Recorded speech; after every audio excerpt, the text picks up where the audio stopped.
section in this brief chapter on rational functions will be solving rational equations. Let's start with some basic fraction review because fractions are what cause students issues, and here's a situation where we're going to be dealing with a lot of fractions. So if we can solve fractions in basic form, then we can solve them and work with them when they have more complex things going on. Students often confuse when to cross multiply, when to cross cancel, and when to get a common denominator. Note that all three of these expressions or equations are set up pretty similar with 3, 4x, and 6, but different operations between them. If you have an equation with an equal sign, and it's just two fractions that are equal to each other, this is called a proportion. A proportion is when you cross multiply. You get 18 equals 4x, we divide both sides by 4, and 18 divided by 4 equals x, which is 9 over 2, or 4.5. Notice that here we could solve, and we could solve because we had an equation, we had an equal sign somewhere. With these other two, we can only simplify and reduce, try to write things in their simplest combined form, but we can't solve anything because we don't have an equation anywhere. So here, I could multiply across the top and across the bottom, but we often cross cancel. 3 and 6 can both divide by 3, they become 1 and 2. 1 times x is x, 4 times 2 is 8. This is equal to x over 8. Now we don't actually know what x is equal to like we did here. Here we knew x was 4.5 because we could solve it. Here we're just simplifying. When you're adding or subtracting, you need a common denominator. In this case it's 12. So I'll multiply this by 3 over 3, and this by 2 over 2, and that becomes 9 over 12 minus 2x over 12, which we could simplify to 9 minus 2x over 12. Now note, this 2 and this 12 can't reduce any further now because they're being subtracted. There's that subtraction between them. I have to be canceling whole entire factors, so I simplify these two expressions. Cross multiply, cross cancel, common denominator, they all come at different times. You use a common denominator if you have addition or subtraction, you cross cancel if you're multiplying, and you solve a proportion if you have cross multiplying. You cross multiply to solve proportions. Okay, so with that covered, we're going to apply all these same ideas to rational functions and rational equations. So I'm going to solve this equation. Well, this first one is another proportion. Since it's a proportion, I can cross multiply, and I get 8 times x plus 6 equals 5 times x plus 2. So 8x plus 48 equals 5x plus 10. And this is just a linear equation at this point. I'm going to get 3x equals negative 38. So x equals negative 38 over 3. There, we solved it. An important thing about solving these equations, you always have to check them. We're going to see a little bit later there's something called extraneous solutions, which means you can get things that look like solutions but aren't. So you always have to be checking these solutions by plugging them back in. I'm not going to show how to check every single time, but I will this time. So I'm going to do 5 divided by, in parentheses, negative 38 divided by 3 plus 6. And do 8 divided by, in parentheses, negative 38 divided by 3 plus 2. They came out to the same thing. I plugged x into this, They came out to the same thing, so my solution is correct. Bingo. Okay, here's another one that we could do by proportion again. Right now it's not a proportion, but we can make it one. If I just add 3/4 to both sides, I'm going to get 2 divided by x minus 5 equals 38 over 20 plus 15 over 20. I'm getting a common denominator if you weren't sure what happened there. I did here top and bottom times 2, and here top and bottom times 5.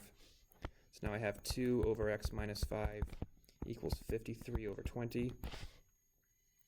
Here's a proportion, cross multiply, 40 equals 53x minus 265. I have to distribute the 53 to the x minus 5. That means that 305 equals 53x, and 305 over 53 is our x. If we check that, it'll work. I'm not going to spend the time showing it, but it'll work.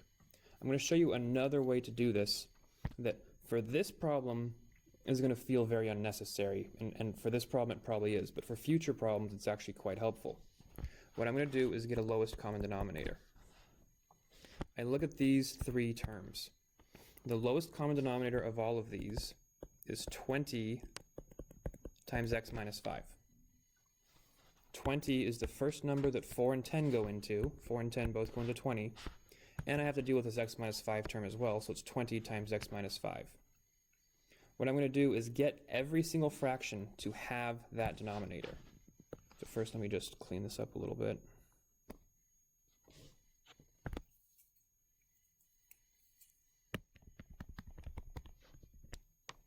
I'm going to leave this answer on the bottom so we can check to see if they come out the same. I want every fraction to have a denominator of 20 times x minus 5. So this has to multiply by 2 times x minus 5 on top and bottom. This term on the left has to multiply by 20 on top and bottom. And this term in the middle is going to multiply by 5 times x minus 5 on top and bottom.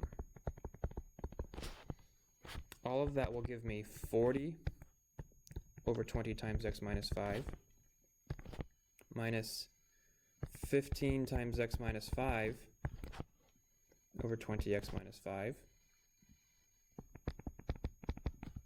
equals 38 x minus 5 over 20x minus 5.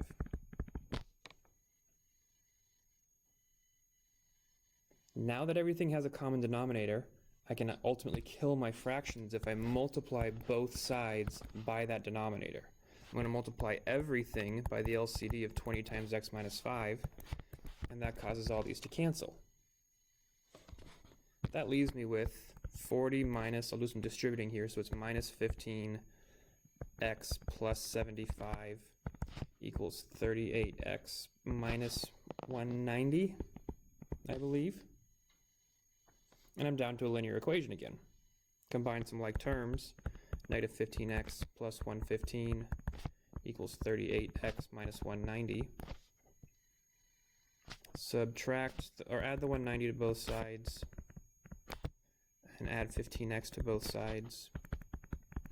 You're going to get 305 equals 53x, which is the same answer we got last time.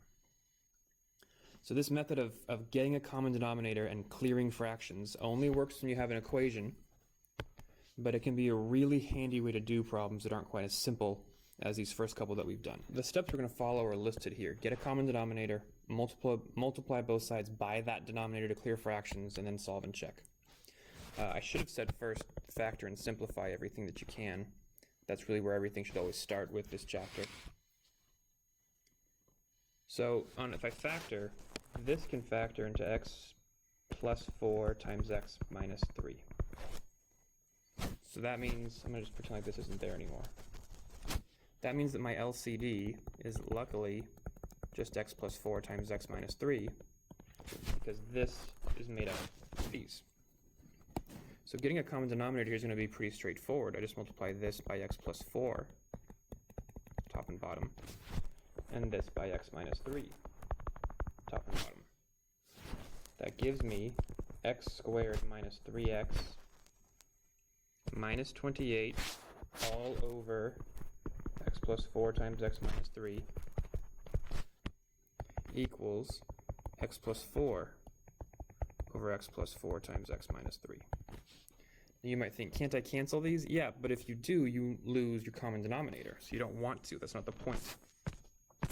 The point is, now that we have a common denominator, I can multiply both sides by that common denominator, x plus 4, x minus 3, the lowest common denominator, so multiply both sides by the LCD. Cancel, cancel, cancel, cancel. And we have x squared minus 3x minus 28 equals x plus 4. This is a quadratic. We know how to solve quadratics, get them equal to 0, and hope that they can factor. If they can't factor, then you run the quadratic formula. But I think x squared minus 4x minus 32 can factor. 32 has a lot of options. 8 and 4, yeah, 8 here, 4 here, make this plus, make this minus, okay. So our solutions are x equals 8 and x equals negative 4. It's possible that both of those solutions work. It's possible that only one of those solutions work, and it's possible that none of them work. Here's how you can check. Well, really, you just take them, plug them back into your initial equation, and see if they work. But a quicker way to see if something isn't going to work is look at the domain of these initial functions. If x is -4, then this becomes 0. And if that becomes 0, then I'm dividing by 0, and I don't want to be dividing by 0, so x can't be -4. If x is -4, then this becomes 0 as well, and 28 divided by 0 is undefined, so x equals -4 is what's called an extraneous solution. It looks like it works, but it doesn't. An extraneous solution is a solution that comes as a result of your solving process, but it was sort of generated as an extra. You know, like we had this x squared, which means we had to have at least 2 solutions to this equation, but our first equation didn't have an x squared on top. So we kind of had to generate an extra x on top to make everything cancel, and that causes extraneous solutions to appear. X equals 8 does work, that's our solution. The x equals -4 is extraneous. You always have to check for extraneous solutions every time. Okay, now that we can handle solving some of these, we'll talk about a very specific application of them. It's called direct variation and indirect variation. That's sometimes called inverse variation, and sometimes called direct proportion or indirect proportion. Direct variation means you have linear growth. As x changes, y changes proportionally. An important thing to recognize about direct variation is it always passes through the origin, 0, 0. This is really, we call it y equals kx, but it's just slope-intercept form, y equals mx plus 0. It's just m and k mean the same thing. We call k the constant of variation, but it really just means your slope. Indirect variation actually gives you hyperbolic decay, so you have a graph like this happening. You'll note it can't contain the point 0, 0. It's if k is being divided by x instead of being multiplied by x. This half of the graph doesn't really happen. We don't care about the negatives with these things. They tend to just be positive values. I suppose they can be negative. We just don't see that super often. But direct variation means that as x increases, y increases. Indirect variation means that as x increases, y decreases. So x gets bigger and the graph goes down. There are actually a lot of quotes, especially like old-timey quotes, that deal with direct proportion, direct variation. Here's one by Vince Lombardi, who was the head coach of the Packers football team for a long time. Actually, the NFL's trophy is named after him. The quality of one's life is in direct proportion to their commitment to excellence. I think he actually said commitment, and I just can't write. Regardless of their chosen field or endeavor. He's saying the harder you work, the better your quality of life. It's a pretty straightforward direct proportion. As one increases, the other increases. Lincoln has a quote very similar to this, using the term direct proportion. I think Gandhi has one also. It's kind of along these same lines. So you'll see direct proportion and direct variation in conversation, you know, with old dead people. Direct variation means as one thing gets bigger, the other thing gets bigger too. So if y equals k times x, and k will stand for some number, there will be some value that we will find eventually. As x increases, y increases. The common example is volume and pressure inside a balloon. So here's, you know, a bad little balloon that always looks like a lollipop when I draw it. As the pressure inside the balloon increases, the volume of the balloon also increases. Indirect variation is the inverse. It's often called inverse variation. As one thing gets bigger, the other thing gets smaller. It's written as y equals k divided by x, and remember, k will be some number, x and y will still be their variables. So as x gets bigger, as this number gets bigger, k divided by x is going to get smaller, which means that y is getting smaller. A similar example is the volume and pressure on a balloon instead of inside the balloon. If we've got our balloon and the pressure outside is for whatever reason increasing, the volume inside will decrease. As pressure increases, volume decreases. That's indirect variation. As one thing gets bigger, the other gets smaller. So we'll do 3 examples and be done. Direct variation is often stated y varies directly as x. I can just see it written this way. They'll tell you y varies directly as x, so you know you have a y equals k times x situation. A linear equation with no with y intercept of 0. Let's say the mass of a stone varies directly as its volume. If it varies directly, then it's k times x. A 12-pound stone has a volume of 20 inches cubed. It doesn't matter which one we call x or y. You can sometimes think, does the volume depend on the mass, or does the weight, I guess, or does the weight depend on the volume? But typically, it's not really going to matter. So let's just call this x, and let's call this y. So that means that 20 equals k times 12. If we solve this for k, 20 divided by 12 is 6 over 5, which is 10 over 6, which is 5 over 3. Yeah, 5 over 3. This means that every time a pound goes up by 1, the volume goes up by 1.3. The relation of k to x is 5/3 times x gets you to y. So I'll say that again. The relation from x to y is 5/3 times x gets us to y. So our k value is 5/3. We take that k value of 5/3 and we set up our direct proportion equation. Now the question is, find the volume of a 30-pound stone. Well, we know that our pound is going to be our x variable. So we have y equals 5/3 times 30, which is 50 cubic inches. If the stone weighed 30 pounds, we'd expect its volume to be 50 cubic inches because of their direct relation. As the volume increases, the mass increases, the weight. As the weight increases, the volume increases. So you set up the equation y equals k times x, you find k, and then you use that to answer the following question. Nothing changes with the term indirectly or inverse, y varies inversely as x, except for it's k divided by x instead of k times x. So the time it takes you to walk to school varies indirectly as the speed at which you walk. This makes perfect sense. If you walk faster, you're going to get there in less time. As speed goes up, time goes down. If you walk slower, it'll take more time to get there. As speed goes down, time goes up. We're used to thinking about distance equals rate times time as a direct variation equation. This is just like y equals k times x. But we can also do distance divided by time equals rate, or distance divided by rate equals time, either way. So it can be an inverse relation if we just switch their values. So they say it takes you 12 minutes to walk to school at 6 miles per hour. So I'm going to call this y, I'm going to call this x. So if I set up y equals k over x, this becomes, give a big arrow there, 12 equals k divided by 6. I can solve for k if I multiply both sides by 6, so 72 equals k. This is our relationship between x and y. Y equals 72 divided by x. K is called the constant of variation, 72 divided by x. Now the question is, how long will it take you if you walk at 4 miles per hour? Well, we're walking slower, so it should take more time. If I plug in my 4 for x, I get 18. Walking slower took more time. Indirect variation. This equation, y equals kx, can also be written if you multiply both sides by x as x times y equals k. Sometimes you'll see it like that.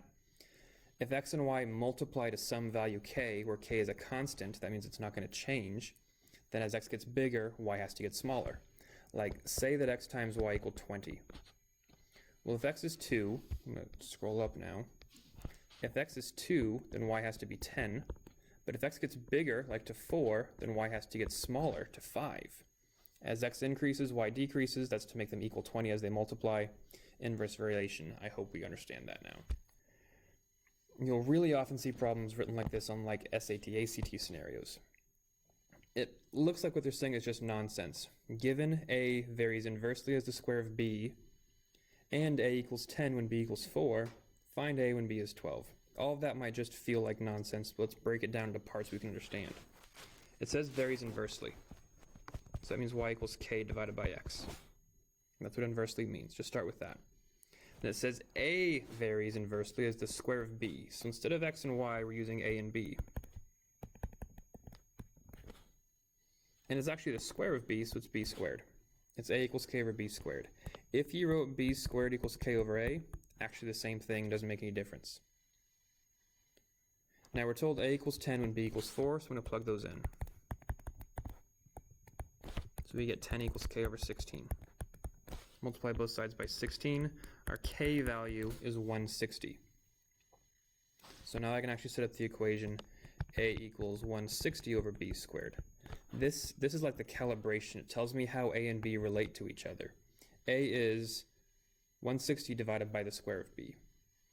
So now it says find a when b is 12. Well, 12 squared is 144. That reduces to something. I can show you how to do this on your calculator if you like. Here's my TI-84 Plus. If I press 160 divided by 144, it'll give me the decimal. That's wonderful. But if I press this math button, which is right below alpha, right below the green button alpha, the first option is arrow frac, and that press enter a couple times gives me 10/9. A is 10/9 when B is 12.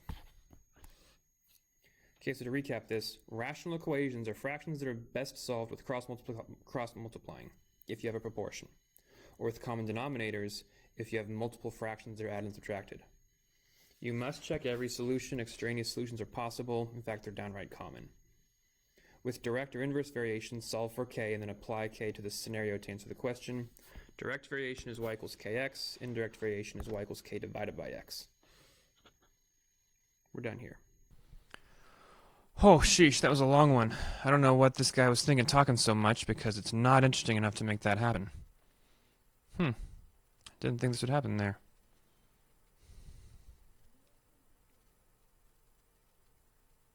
Oh, sheesh, that was a long one. I don't know what this guy was thinking talking so much, because it's a math video. No one wants to watch math for that long, but people do want to watch this sine wave go up and down and build what's, I guess, kind of looking like a Chinese finger trap here pretty soon. Am I allowed to call that a Chinese finger trap? Is that racist? I don't think it's racist, because that's what it's actually called. If you liked this video, please like it. That's a weird sentence. And if you want to subscribe to it, that'd be helpful. Thank you. Share it with a friend. And if you're taking this class, go take your video quiz. Don't forget about that. If you're a teacher who wants to buy the curriculum that's associated with this video, check the description down below. And as always, please feel free to leave me a comment and tell me how awful I am. There it goes.